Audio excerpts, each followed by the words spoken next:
She's working on it. Nice. All right, we are live. All right. Welcome to the Congregation of Yahweh, Panama City, and we're going to be starting off with 23, studying the book. Do we have that one on the computer there, young lady? Nope. Okay. All right. I'll do the best I can here. Not the his. He was a He was. Oh boy, I can't even read the book. Let's try this one again. He was a Torah-keeping master, an Israelite, a Jew. But he looked like me and you. Studying the book, studying the book, tracing every line, exploring every nook and cranny. Studying the book, studying the book. It's the way it looks, it's the road he took.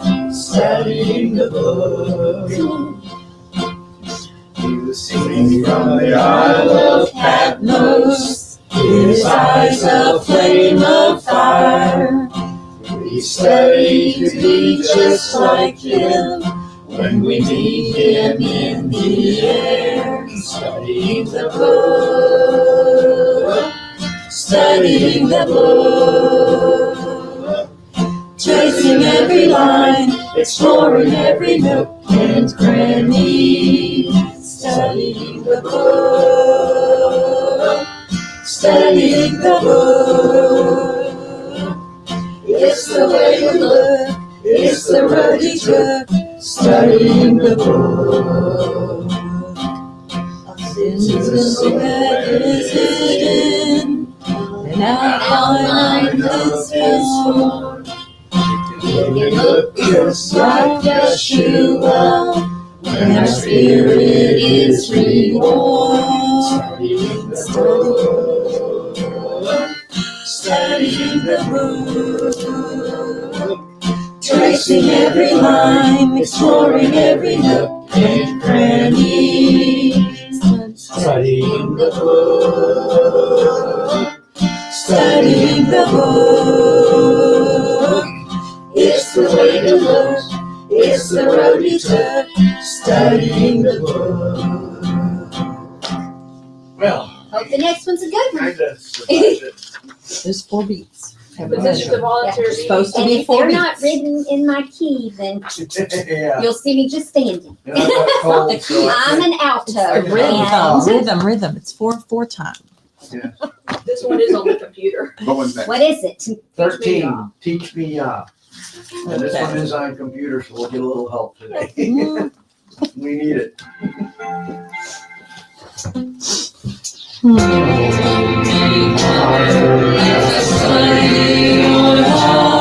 take this way, break free and leave. So if You look at me, you can drop that sea, a vessel set apart, you live to you.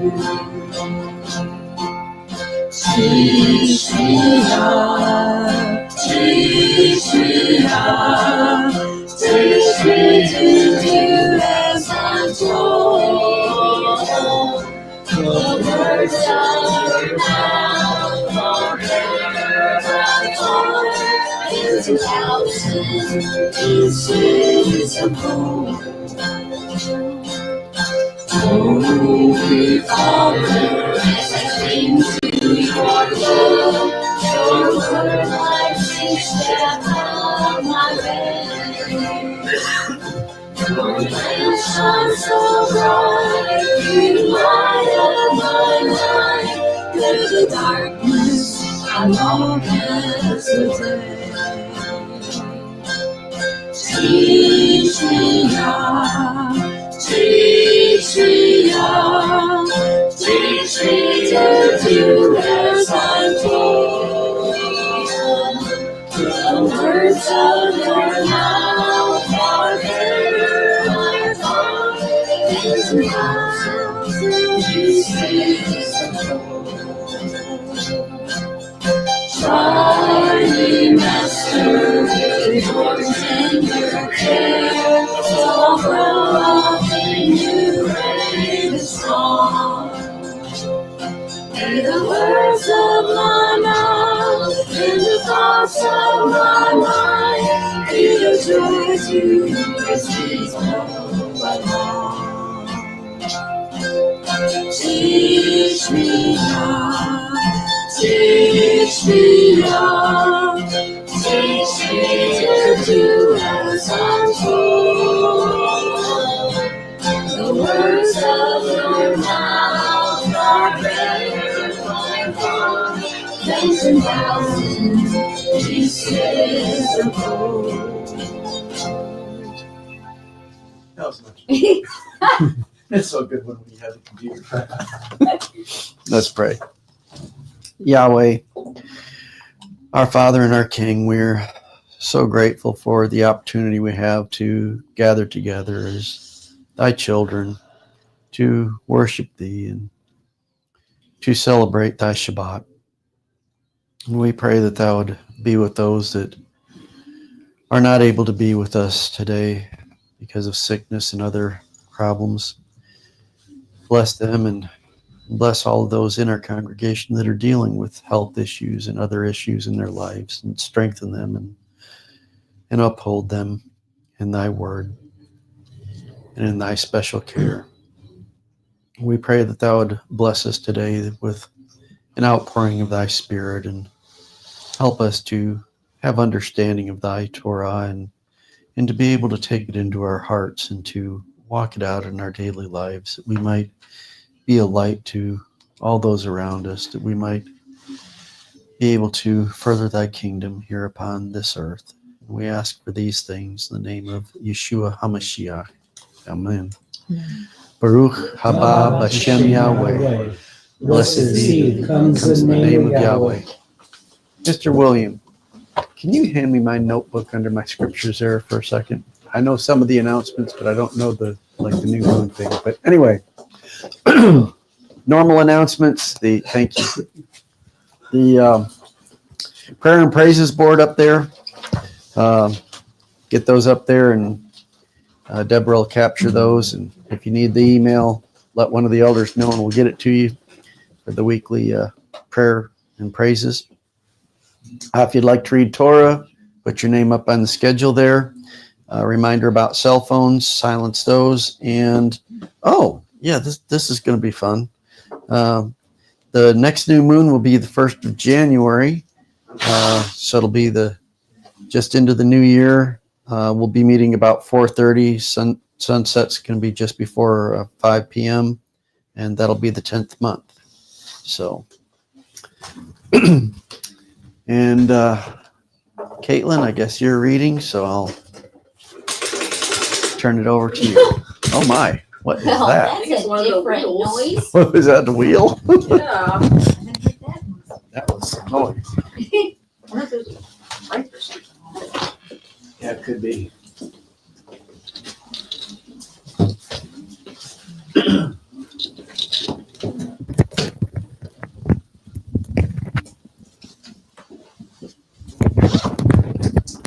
Sorry, I'll get this jacket. There we go. Shabbat Shalom. Let's see. We are starting in Genesis 32:3 through 36:43.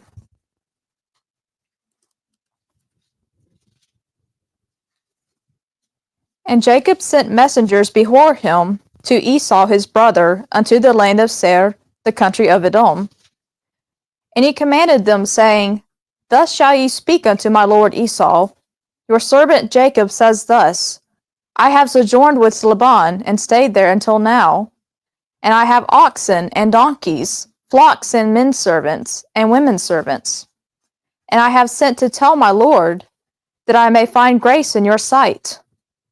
And the messengers returned to Jacob, saying, We came to your brother Esau, and also he comes to meet you, and 400 men with him.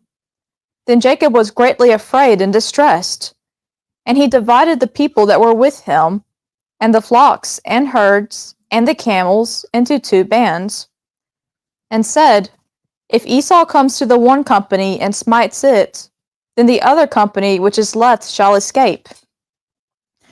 And Jacob said, O God of my father Abraham, and God of my father Isaac, Yahweh which said unto me, Return to your country and to your kindred, and I will deal well with you. I am not worthy of the least of all the mercies, and of all the truth, which you have shown unto your servant. For with my staff I passed over this Jordan, and now I have become 2 bands. Deliver me, I pray you, from the hand of my brother, from the hand of Esau, for I fear him, lest he will come and smite me, and the mother with the children. And you said, I will surely do you good, and make your seed as the seed of this, as the sand of the sea, which cannot be numbered for multitude. And he lodged there that same night, and took of that which came to his hand a present for Esau his brother, 200 she-goats and 20 he-goats, 200 ewes and 20 rams, 30 milk camels with their colts, 40 cows and 10 bulls, 20 she-donkeys and 10 foals. And he delivered them into the hand of his servants, every herd by themselves, and said to his servants, Pass over before me, and put a space between herd and herd. And he commanded the foremost, saying, When Esau my brother meets you, and asks you, saying, Whose are you, and where go you, and whose are these before you? Bear with me, New Bible, pages stick. Then you shall say, They are your servant Jacob's. It is a present unto my lord Esau. And behold, also he is behind us. And so he commanded he the second, and a third, and all that followed the herd, saying, On this manner shall ye speak to Esau when ye find him. And you shall, and say you moreover, Behold, your servant Jacob is behind us. For he said, I will appease him with the present that goes before me, and afterward I will see his face. Perhaps he will accept of me. So went the present over before him, and himself lodged that night in the company. And he rose up that night, and took his 2 wives, and his 2 women servants, and his 11 sons, and passed over the ford Jabbok. And he took them, and sent them over the brook, and sent over what he had. And Jacob was left alone, and there wrestled a man with him until the breaking of the day. And when he saw that he prevailed not against him, he touched the hollow of his thigh, and the hollow of Jacob's thigh was out of joint, as he wrestled with him. And he said, Let me go, for the day breaks. And he said, I will not let you go, unless you bless me. And he said to him, What is your name? And he said, Jacob. And he said, Your name shall be called no more Jacob, but Israel. For as a prince have you power with God and with men, and have prevailed. And Jacob asked him, and said, Tell me, I pray you, your name.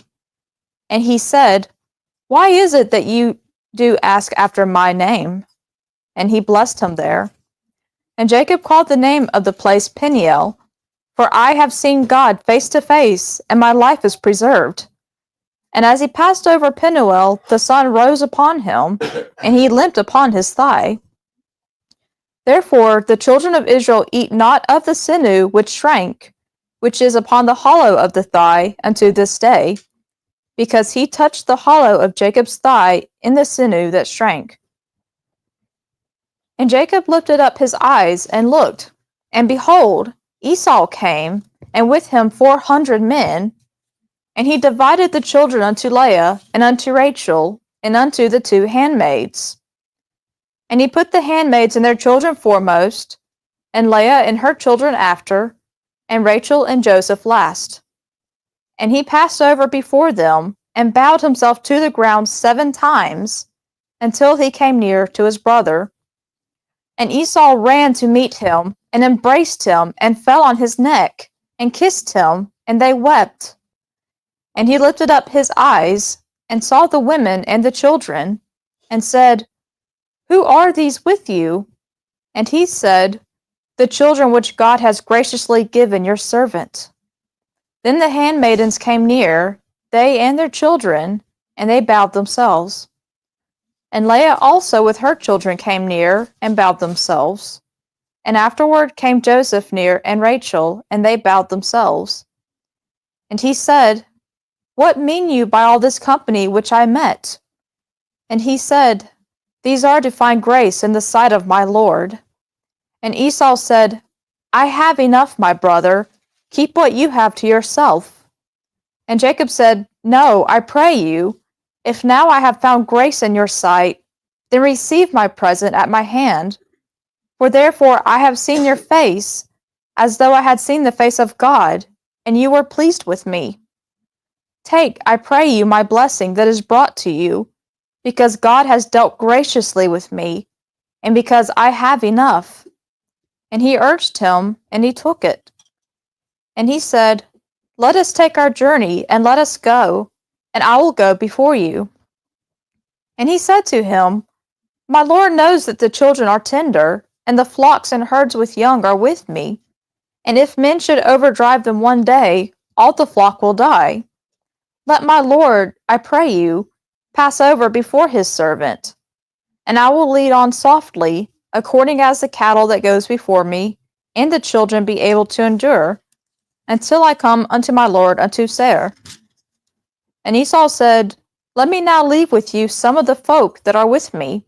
And he said, What needs it? Let me find grace in the sight of my Lord. So Esau returned that day on his way to Seir. And Jacob journeyed to Succoth, and built him a house, and made booths for his cattle. Therefore the name of the place is called Succoth. And Jacob came to Shalem, a city of Shechem, which is in the land of Canaan, when he came from Padanalam, and pitched his tent before the city. And he bought a parcel of a field, where he had spread his tent, at the hand of the children of Hamor, Shechem's father, for 100 pieces of money. And he erected there an altar, and called it El Elohe Israel. And Dinah, the daughter of Leah, which she bore unto Jacob, went out to see the daughters of the land. And when Shechem the son of Hamor the Hivite, prince of the country, saw her, he took her, and lay with her, and defiled her. And his soul clung unto Dinah, this daughter of Jacob, and he loved the damsel, and spoke kindly to the damsel. And Shechem spoke to his father Hamor, saying, Get me this damsel to wife. And Jacob heard that he had defiled Dinah his daughter. Now his sons were with his cattle in the field, and Jacob held his peace until they had come. And Hamor the father of Shechem went out to Jacob to commune with him. And the sons of Jacob came out of the field when they heard it. And the men were grieved, and they were very angry, because he had worked folly in Israel, and lying with Jacob's daughter, which thing ought not to be done. And Hamor communed with them, saying, The soul of my son Shechem longs for your daughter. I pray you give her him to wife. And make you marriages with us, and give your daughters to us, and take our daughters unto you. And ye shall dwell with us, and the land shall be before you. Dwell and trade you therein, and get your possessions therein. And Shechem said to her father and to her brothers, Let me find grace in your eyes, and what you shall say to me I will give. Ask me never so much dowry and gift, and I will give according as you shall say to me, but give me the damsel to wife. And the sons of Jacob answered Shechem and Hamor his father deceitfully, and said, Because he had defiled Dinah their sister. And they said to them, We cannot do this thing, to give our sister to one that is uncircumcised, for that is a reproach unto us. But in this will we consent to you, if you will be as we be, that every male of you be circumcised, then we will give our daughters to you, and we will take your daughters to us, and we will dwell with you, and we will become one people. But if you will not listen to us, to be circumcised, then we will take our daughter, and we will be gone. And their words pleased Hamor, and Shechem, Hamor's son. And the young man deferred not to do the thing, because he had delight in Jacob's daughter, and he was more honorable than all the house of his father. And Hamor and Shechem his son came to the gate of their city, and spoke with the men of their city, saying, These men are peaceable with us. Therefore let them dwell in the land, and trade therein. For the land, behold, it is large enough for them. Let us take their daughters to us for wives, and let us give them our daughters. Only herein will the men consent to us for to dwell with us, to be one people, if every male among us is circumcised, as they are circumcised. Shall not their cattle and their substance and every beast of theirs be ours? Only let us consent to them, and they will dwell with us. And to Hamor and to Shechem his son heard all that went out of the gate of his city, and every male was circumcised, all that went out of the gate of his city. And it came to pass on the third day, when they were sore, that two of the sons of Jacob, Simeon and Levi, Dinah's brothers, took each man his sword, and came upon the city boldly, and slew all the males. And they slew Hamor and Shechem his son with the edge of the sword, and took Dinah out of Shechem's house, and went out. The sons of Jacob came upon the slain, and spoiled the city, because they had defiled their sister. They took their sheep, and their oxen, and their donkeys, and that which was in the city, and that which was in the field, and all their wealth, and all their little ones, and their wives took they captive, and spoiled even all that was in the house. And Jacob said to Simeon and Levi, You have troubled me to make me to stink among the inhabitants of the land, among the Canaanites and the Perizzites. And I, being few in number, they shall gather themselves together against me, and slay me, and I shall be destroyed, I and my house. And they said, Should he deal with our sister as with a harlot? And God said unto Jacob, Arise, go up to Bethel, and dwell there, and make there an altar unto God, that appeared to you when you fled from the face of Esau your brother. Then Jacob said to his household, and to all that were with him, Put away the strange gods that are among you, and be clean, and change your garments. And let us arise and go up to Bethel, and I will make there an altar to God, who answered me in the day of my distress, and was with me in the way which I went. And they gave to Jacob all the strange gods which were in their hand, and all their earrings which were in their ears. And Jacob hid them under the oak which was by Shechem. And they journeyed, and the terror of God was upon the cities that were round about them, and they did not pursue after the sons of Jacob. So Jacob came to Luz, which is in the land of Canaan, that is Bethel, he and all the people that were with him. And he built there an altar, and called the place El Bethel, because there God appeared unto him, when he fled from the face of his brother. But Deborah, Rebekah's nurse, died, and she was buried beneath Bethel under an oak, and the name of it was called Alon Bakuth. And God appeared unto Jacob again, when he came out of Padan Aram, and blessed him. And God said to him, Your name is Jacob. Your name shall not be called any more Jacob, but Israel shall be your name. And he called his name Israel. And God said unto him, I am God Almighty. Be fruitful and multiply. A nation and a company of nations shall be of you, and kings shall come out of your loins. And the land which I gave Abraham and Isaac, to you I will give it, and to your seed after you I will give the land. And God went up from him in the place where he talked with him. And Jacob set up a pillar in the place where he talked with him, even a pillar of stone. And he poured a drink offering thereon, and he poured oil thereon. And Jacob called the name of the place where God spoke with him, Bethel. And they journeyed from Bethel, and there was but a little way to come to Ephrath. And Rachel travailed, and she had hard labor. And it came to pass, when she was in hard labor, that the midwife said to her, Fear not, you shall have this son also. And it came to pass, as her soul was departing, for she died, that she called his name Benoni, but his father called him Benjamin. And Rachel died and was buried in the way to Ephrath, which is Bethlehem. And Jacob set a pillar upon her grave, that is the pillar of Rachel's grave unto this day. And Israel journeyed and spread his tent beyond the tower of Edar. And it came to pass, when Israel dwelt in that land, that Reuben went and lay with Bilhah his father's concubine, and Israel heard it. Now the sons of Jacob were 12. The sons of Leah, Reuben, Jacob's firstborn, and Simeon, and Levi, and Judah, and Issachar, and Zebulun. The sons of Rachel, Joseph, and Benjamin. And the sons of Bilhah, Rachel's handmaid, Dan and Naphtali. And the sons of Zilpah, Leah's handmaid, Gad and Asher. These are the sons of Jacob, which were born to him in Padan-aram.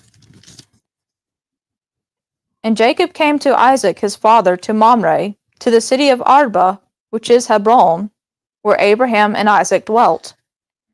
And the days of Isaac were 180 years. And Isaac gave up the ghost and died, and was gathered unto his people, being old and full of days. And his sons Esau and Jacob buried him. Now these are the generations of Esau, who is Edom.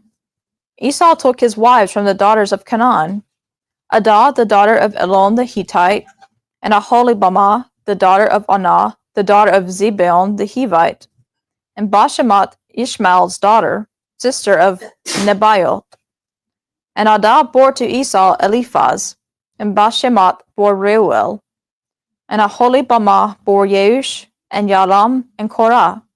These are the sons of Esau, which were born to him in the land of Canaan. And Esau took his wives, and his sons, and his daughters, and all the persons of his house, and his cattle, and all his beasts, and all his substance, which he had gotten in the land of Canaan, and went into the country from the face of his brother Jacob. For their riches were more than that they might dwell together, and the land wherein they were strangers could not bear them because of their cattle. Thus dwelt Esau in Mount Seir.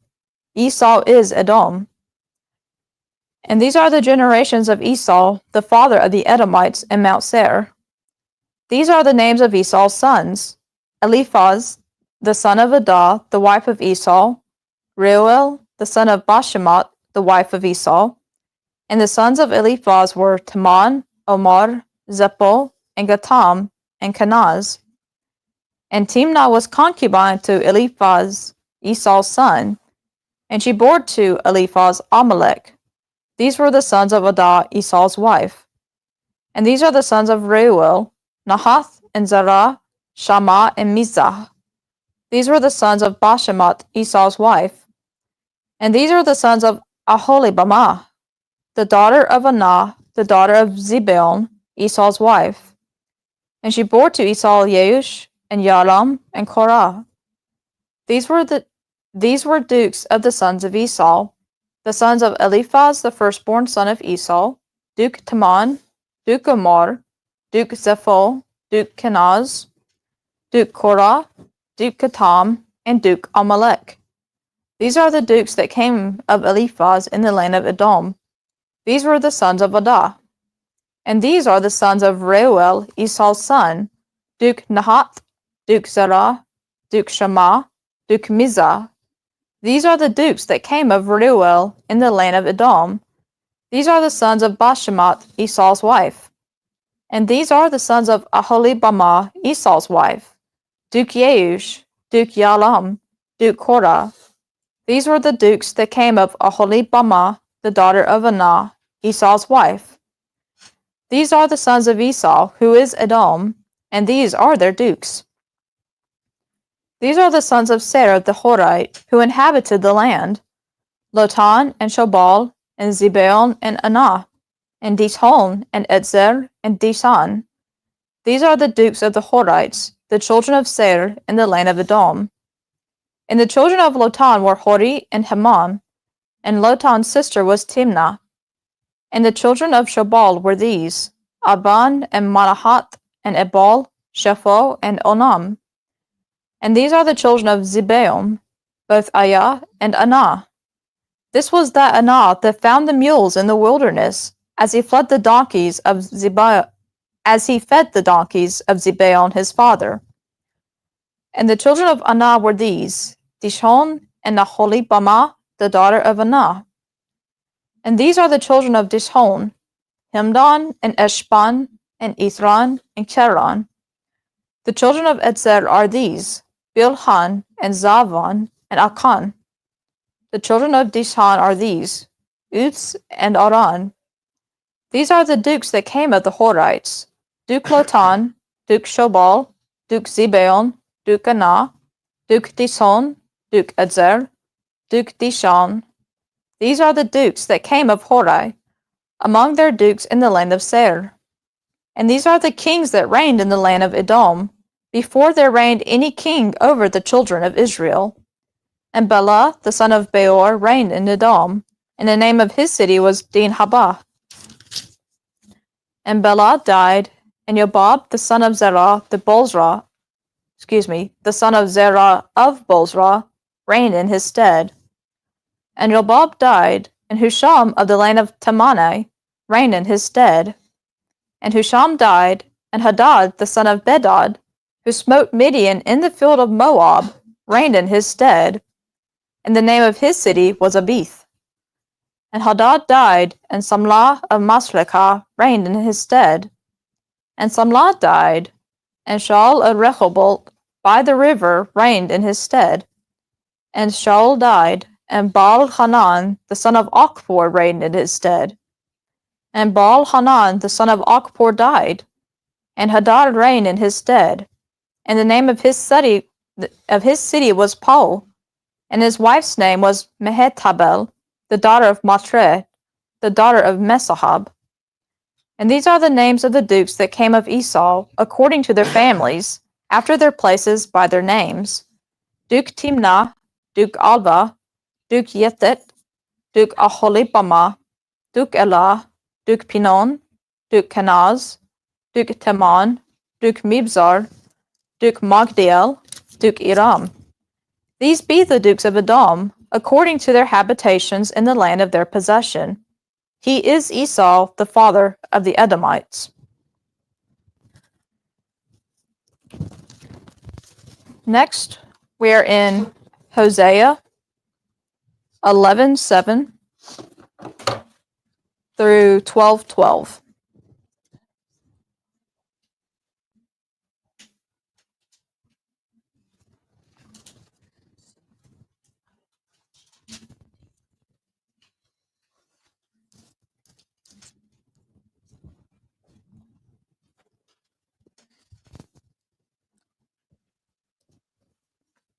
And my people are bent to backsliding from me.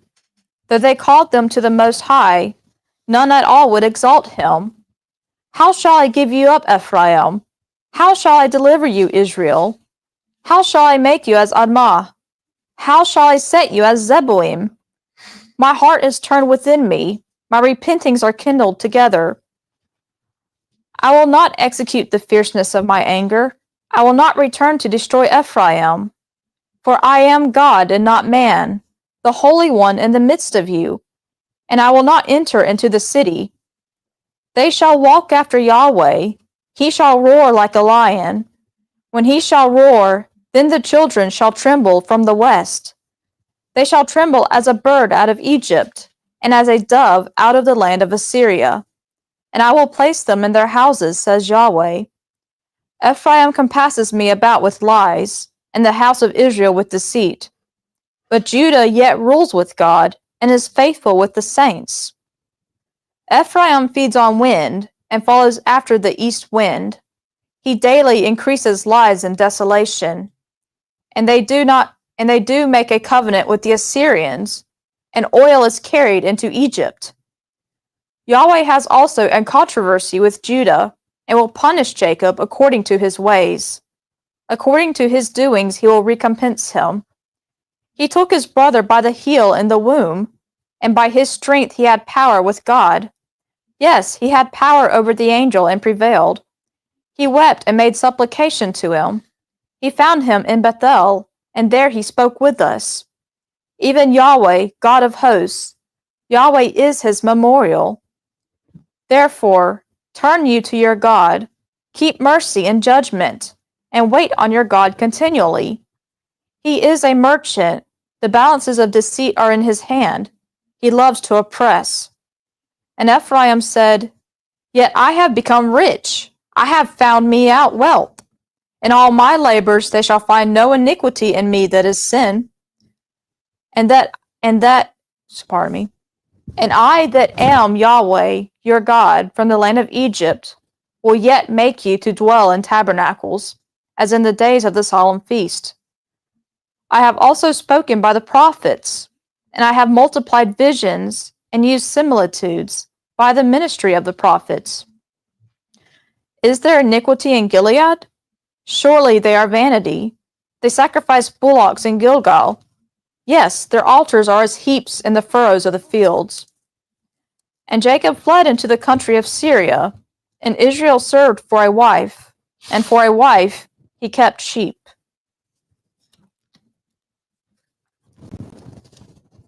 Last is James 1, 1 through 12.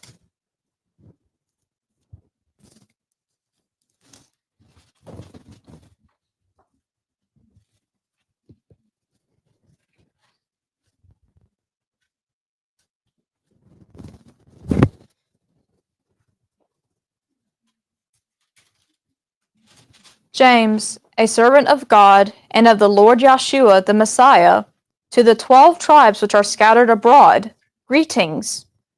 My brethren, count it all joy when you fall into diverse temptations, knowing this, that the trying of your faith works patience.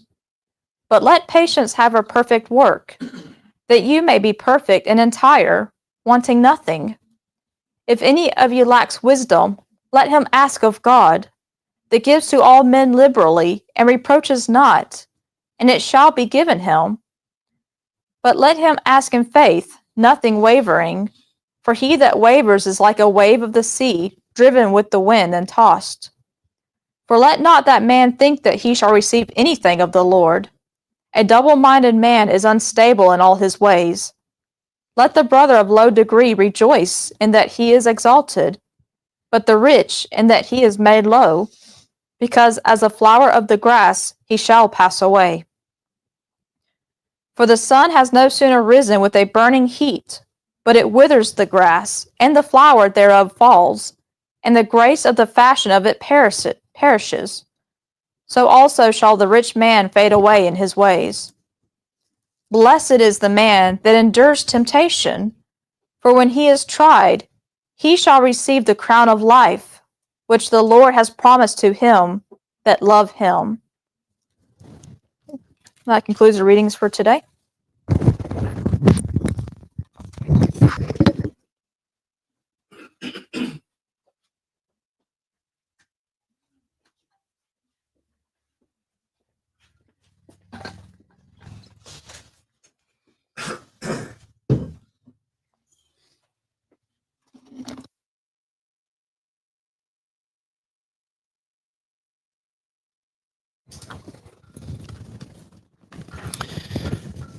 Well, unfortunately, you're stuck with me again. And I've got fighting a cold here, so I'll do the best I can.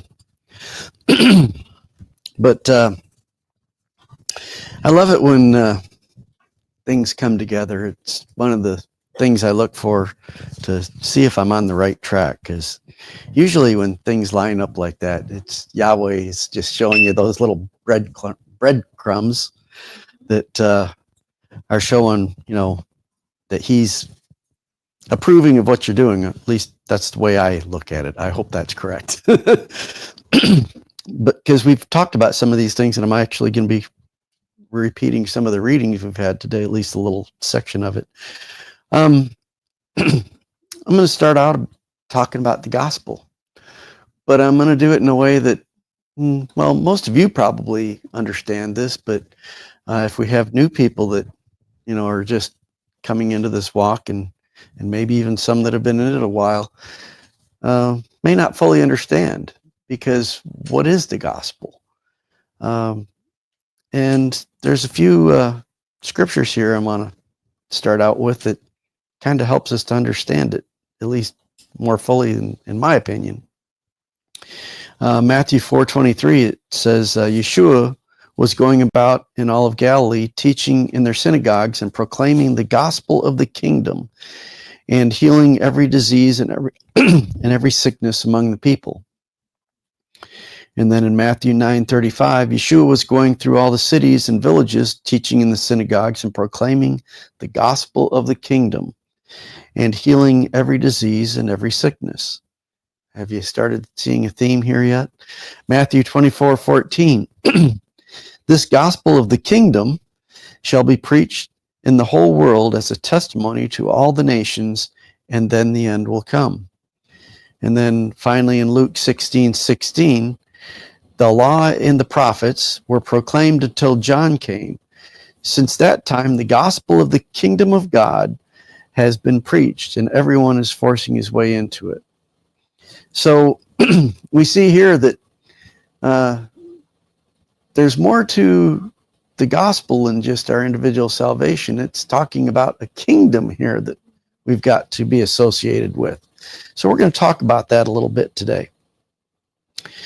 And of course, we can't understand the scriptures unless we go back and understand Genesis. There's so much in there to unpack.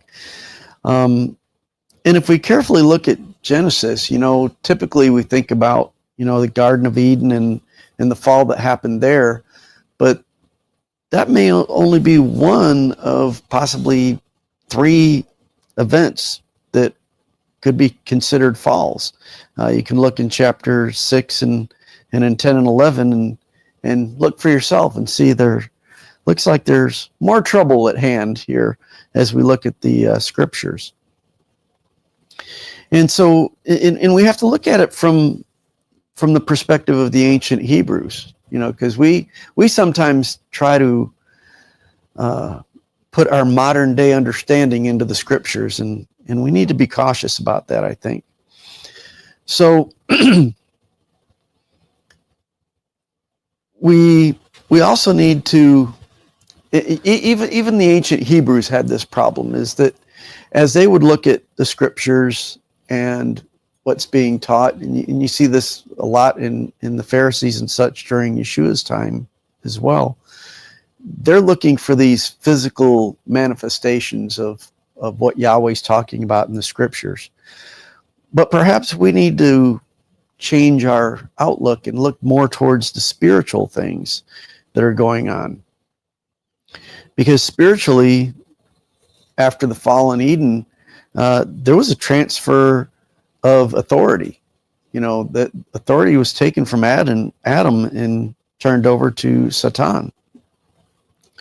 And so Satan's authority was then upon the earth, and also it extended to the underworld, Sheol, as we might understand it from the Hebrew, which is the place of the dead, the realm of the dead.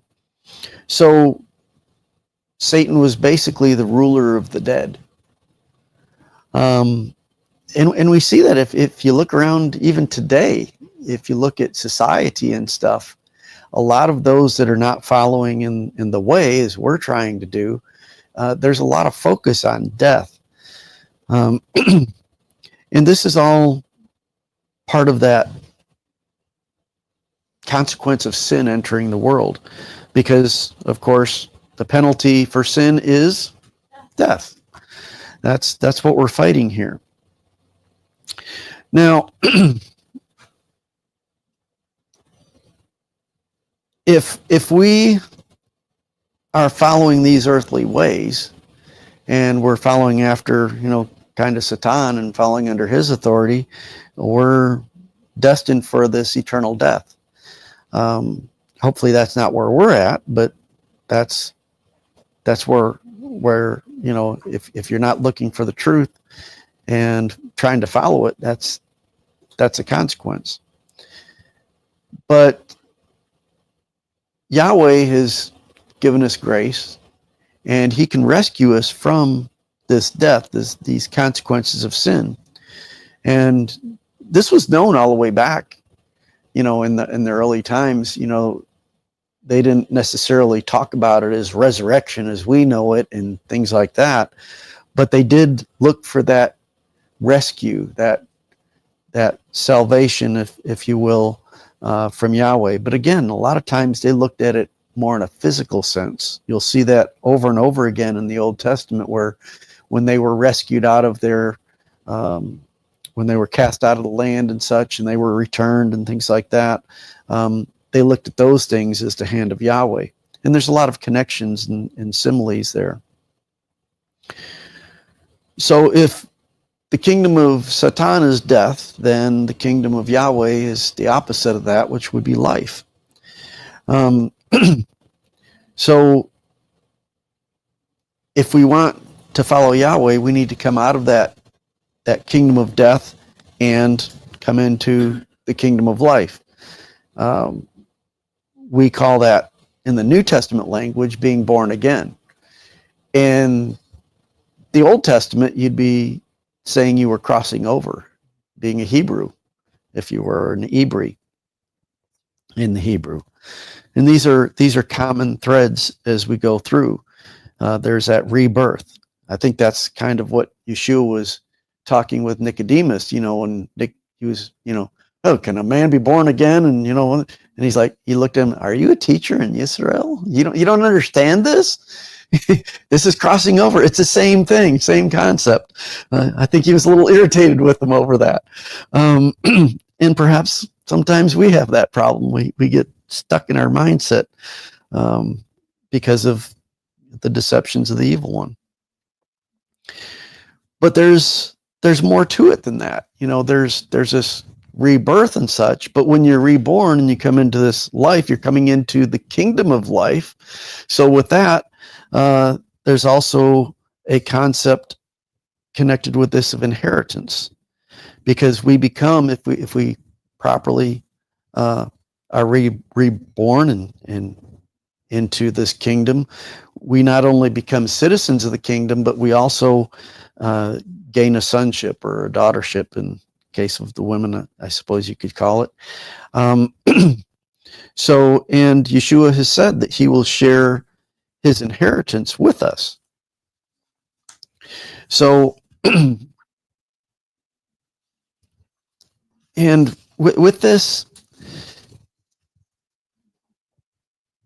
there's a price to be paid with this.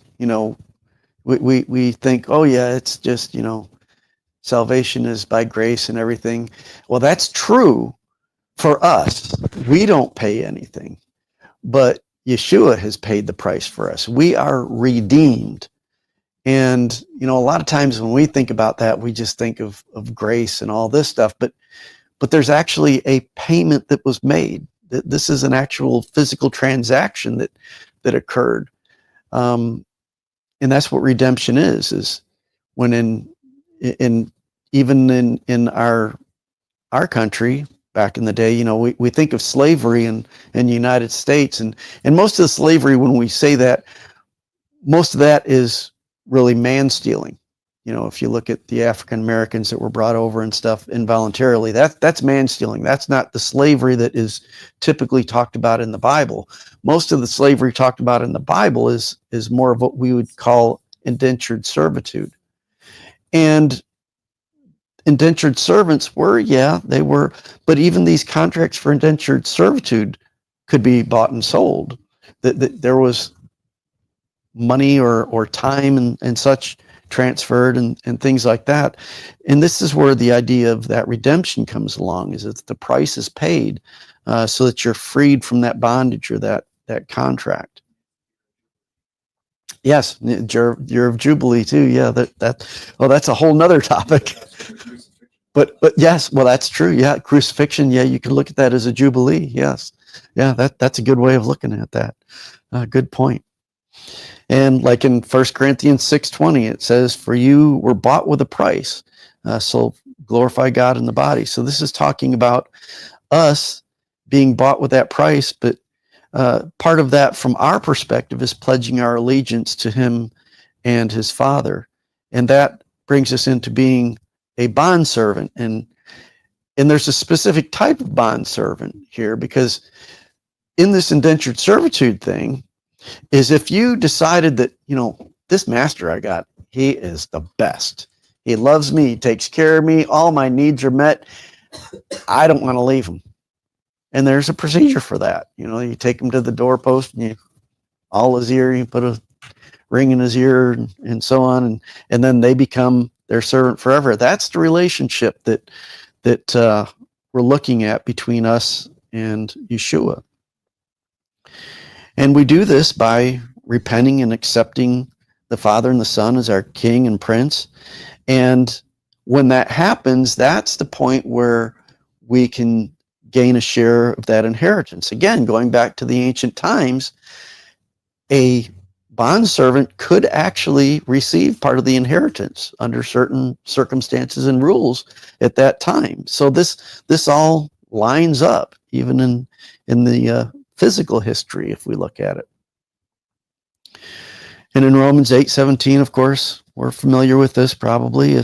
If children, then heirs, heirs of God and fellow heirs with Christ, provided we suffer with him in order that we may also be glorified with him. So then you're transferred from that death to life. In Colossians 1:13, it says, He has delivered us from the domain of darkness and transferred us to the kingdom of his beloved Son. So we see that going from the darkness, the death, into that light.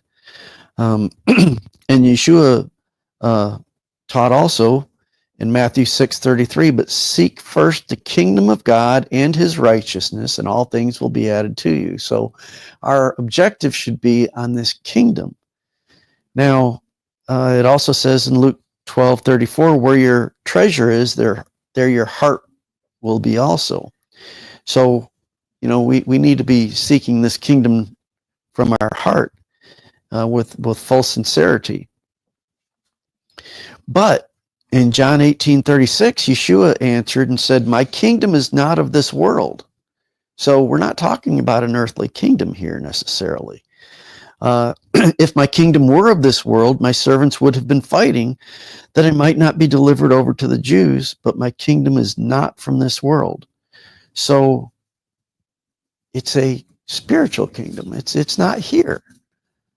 But then again, is it here? Well, as William likes to say, we have earth shadows that we see. And so what is that earth shadow here on earth of this heavenly kingdom that we're talking about? The word Yisrael, and we talked about that, and we're going to review some of our reading for today, was the name of Yaakov after his encounter with this mysterious man. It doesn't say who this person was. It doesn't even call this person an angel or anything else. But in 32:30, Genesis 32:30 that we read today, so Yaakov named the place Peniel, and he said, for I have seen God face to face, yet my life has been spared. So what does that mean? What is this? Peniel means the face of God, or to be in the presence of God. And like I said, the text doesn't tell us who he's dealing with, but this is my personal belief. I could be wrong, but I believe that this was the messenger of Yahweh, or the angel of Yahweh. Sometimes it's translated. And if we're trying to take all these concepts within Scripture, you got to take the whole thing together and kind of weave them together. And that's what I'm trying to do here. And if this is the messenger of Yahweh, and sometimes it's talked about as the word of Yahweh in the Scriptures, this would be the premortal appearance of Yeshua. Perhaps you might think this is a stretch, but Again, if you go back to the ancient Hebrew and you think about what they're looking at and how they see things, I don't think it's taking too much liberty here. Jacob says he had seen God face to face and was surprised that he was still alive. Because, of course, the scriptures say in many, many places that no one can look at the face of God and live. Well, here we get into some Hebrew as well, because the Hebrew word for face, can mean a physical face, but it can also be in presence. And you can be in someone's presence without actually seeing them. So, you got to kind of pull all this together, and it gets a little complicated. But what does all this have to do with Yisrael? The point is that there's more going on than just a simple label of a name. You can see here that, of course, there's a literal meaning where Yaakov wrestled with God and prevailed. That's what Yisrael actually means in the Hebrew. But Yisrael became the father of the people of Yahweh. And if he became the father of the people of Yahweh, then you could also say he became the prince of Yahweh's people here on the earth. And if he is a prince, that means that he's in a kingdom. So Yisrael just went from being the name of a man to being the name of an earthly kingdom. And this is all in keeping with the Hebrew idea of Shem, or name, because it's reflecting the character, the reputation, the essence behind what that name represents.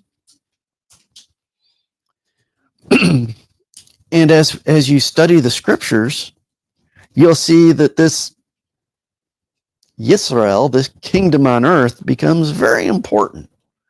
It becomes a great nation under David and Solomon, or Shlomo. In fact, some historians would probably say that Shlomo's kingdom was the greatest kingdom that has ever existed on the earth. Although history is trying to erase that, I think. A lot of historians are, because they don't want you to know that. But later it was divided. And this division into the house of Yisrael, the northern kingdom, and the house of Judah are key understandings to have in order to understand latter-day prophecy, and even to understanding the gospel.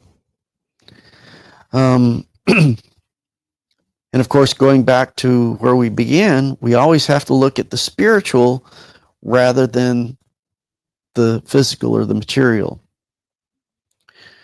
So as we weave this tapestry together of the kingdom of Yahweh, we'll find that Yisrael fits very nicely into being this shadow of the kingdom of Yahweh here upon the earth.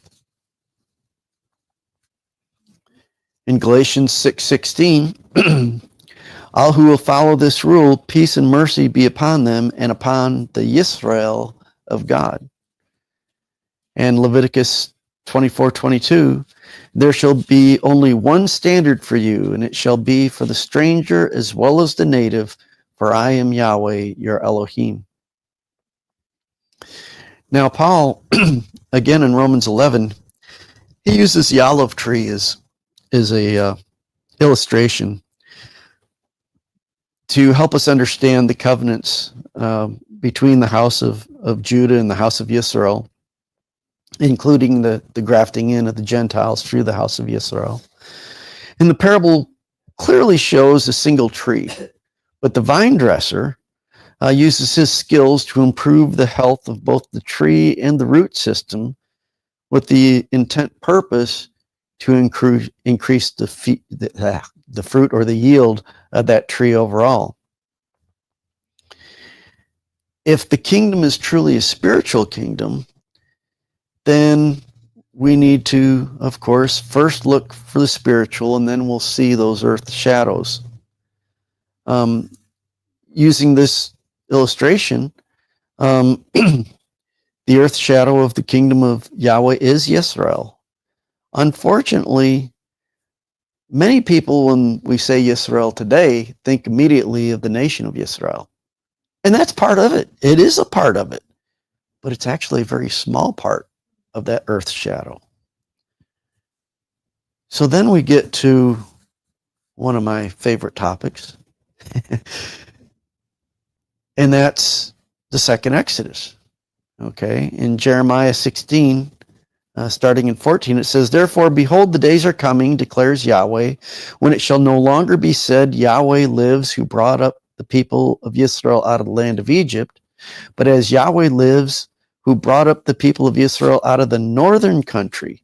This is talking about out of enemy territory, if you're thinking about this from the ancient Hebrew perspective, and out of all the countries where he had driven them.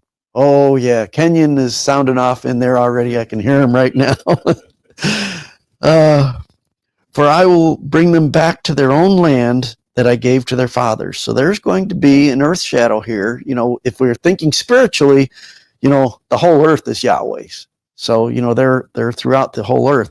But there will be this earth shadow, that there will be a physical gathering back to the original land given to the fathers. "Behold, I am sending for many fishers, declares Yahweh, and they shall catch them." Well, if you look back at Yeshua, who were most of his apostles? They were fishers. And what did he tell them? "I want to make you fishers of men." Okay, well, we know where the fishers are. All right. And afterward, okay, so after that time, "I will send for many hunters, and they shall hunt them from every mountain, every hill, and out of the clefts of the rocks. For my eyes are on all their ways, and they are not hidden from me, nor is their iniquity concealed from my eyes." So these people are going to be in iniquity. "But first I will doubly repay their iniquity and their sin." Okay, so there's going to be some penalties going on here. "Because they have polluted my land with the carcasses of their detestable idols, and have filled my inheritance with their abominations." Oh boy. If you haven't read Jonathan Cahn's book, Return of the Gods, you might want to look at that and see if that might have happened and is still happening.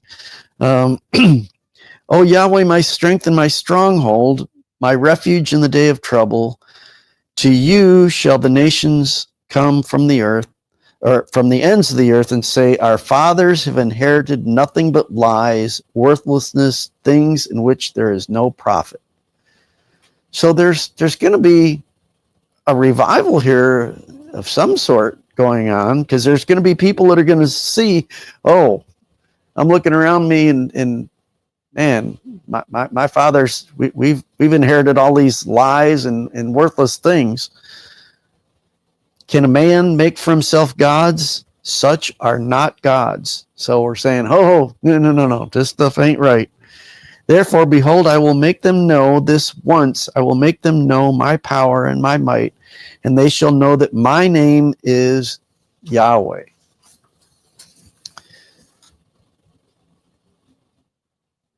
So, what do we do with all this? If I'm looking at this revelation that's going on here, and I see it going on right now. We, as part of Yisrael, if I'm seeing this right, we're the hunters that are talked about in this prophecy. Part of our responsibilities as members of the kingdom of Yahweh is to help those that either do not know Yahweh or have lost their way. This part of our responsibility as citizens, and even more as sons and daughters of the inheritance with Yeshua, is to proclaim the gospel of the kingdom of Yahweh. Because if I understand the scriptures correctly, the gospel or good news is that kingdom of Yahweh. And we were talking about earlier, talking about, am I my brother's keeper? Yeah, we are. And also, we're told that we as a body, okay, we each individually, Paul says that our bodies are temples, and we as a body of believers is also a temple. And that's how Yahweh can dwell within us. Well, if that's the case, we all have our own unique responsibilities.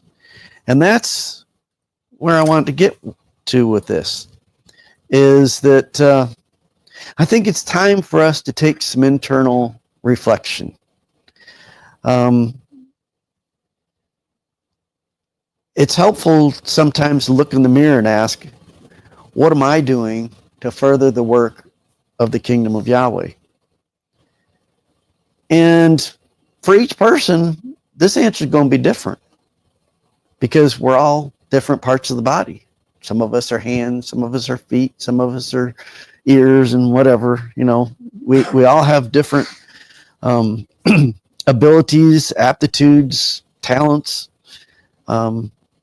So we have to figure this out for ourselves. That's part of our individual process of coming before Yahweh and working out our own salvation with fear and trembling before Yahweh. So how do we do this? First thing I would do is open up the scriptures and start reading, because that's my foundation. Because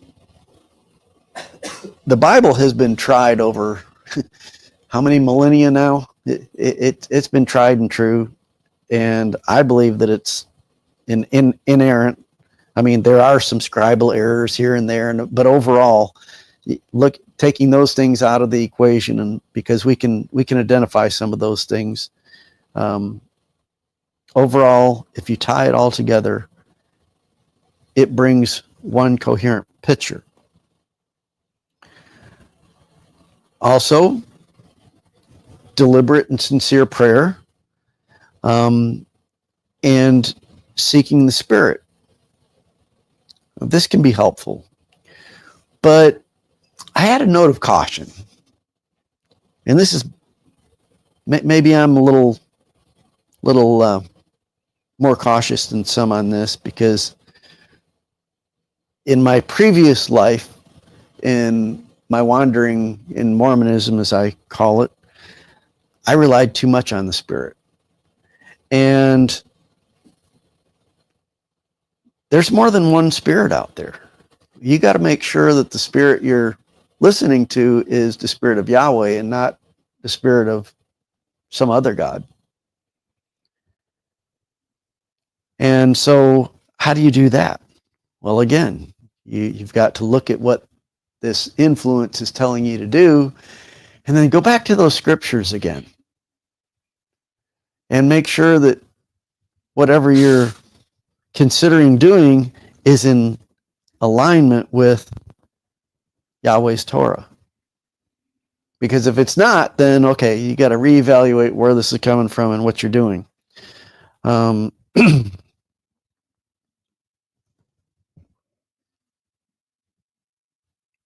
Another thing you can do is you can ask others. Ask some of your trusted brothers and sisters.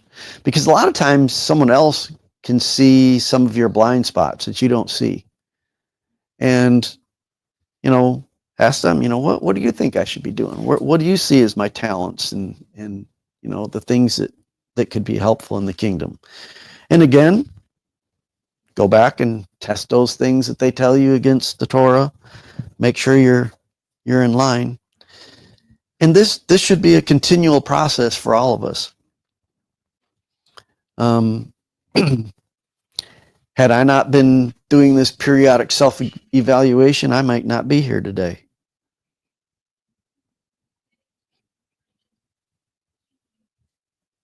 Because it was that self-interflection that I prayed to Yahweh one day. I'm doing all these things. At that time, from the doctrines I understood, I'm doing all these things, everything. I'm checking all the boxes. What more is there? That was a sincere prayer. Ooh, boy, did he answer that one.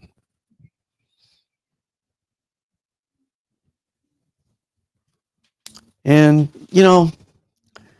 we're coming up on the secular New Year. Lots of people like to make New Year's resolutions and things like that. I don't know necessarily I'd go with that, but it is a time frame that people do these activities. So, if that's something you're inclined to do, maybe that's time to think about this. You can do it on any schedule you want, but you could take that and run with it if you wanted. But then once you do this and you kind of get an idea, okay, well, this is where I think I need to be going. Then you got to put that plan into action. Sometimes that's easy. Sometimes not so easy. Depends on what's going on. Because sometimes the things that you think you need to be doing, you're already prepared for. Those are talents and such that you already have, and you can move right along. But sometimes you may have to take some time to do some preparation, maybe some learning some things or developing some skills. And this can take months or even years. For example, many of you know that I've been studying biblical Hebrew for over 5 years. I didn't start that as, hey, Yahweh told me to learn Hebrew so I could teach Hebrew or anything. I'm not at that level. But I have found it helpful in teaching others and trying to explain some of the things that I've learned as I've been studying Hebrew, so I can apply that in my work in the kingdom. And those are kind of things that you can look for, things that you can improve on.